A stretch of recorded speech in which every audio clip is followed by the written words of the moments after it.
पे जो सेब आपने देखा ये फट चुका है, नीचे सारा सेब गिर चुका है। इससे हमें बहुत नुकसान हो गया हमारा। इतना मेहनत किया इन बगीचों के साथ, कुछ नहीं रहा, कुछ नहीं रहा सर।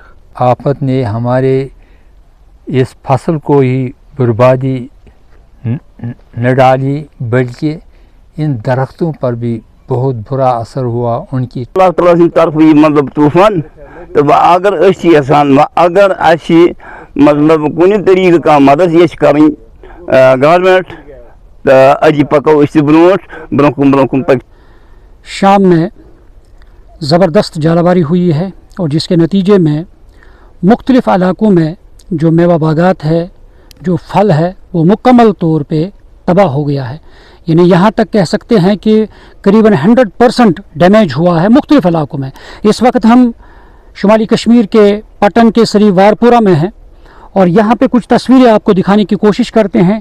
ये सूरत हाल है, यहाँ एक बाग में है, किस तरह से मुख्तलिफ जो सेब के दरख्त हैं और यानी 100% डैमेज यहाँ पे हो चुका है। जो दरख्तों की टहनियाँ हैं वो भी गिर चुकी हैं और कट चुकी हैं और मुकम्मल तौर पे यहाँ यानी तबाह हो गया है। अब मुतासरीन जो है वो हाथ पे हाथ धरे बैठे हैं, क्योंकि ये रीढ़ की हड्डी मानी जाती थी। क्योंकि कश्मीर में टूरिज़म के साथ साथ जब हम यहाँ इस हॉर्टिकल्चर या एग्रीकल्चर की बात करते हैं, ये रीढ़ की हड्डी है। और अब यहाँ मुतासरीन काफ़ी मायूस हो चुके हैं, क्योंकि जिस तरीके से अगर हम इसे डिज़ास्टर कहते हैं, यह आफत है, कुदरती आफत आई है।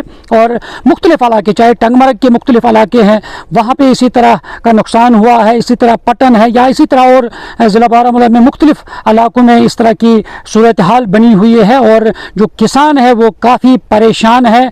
कल 7 बजे यहाँ जालबारी हुआ, इससे हमारा बहुत नुकसान हो गया। जो ये सेब है, सारा पेड़ों पे जो सेब आपने देखा ये फट चुका है, नीचे सारा सेब गिर चुका है। इससे हमें बहुत नुकसान हो गया हमारा।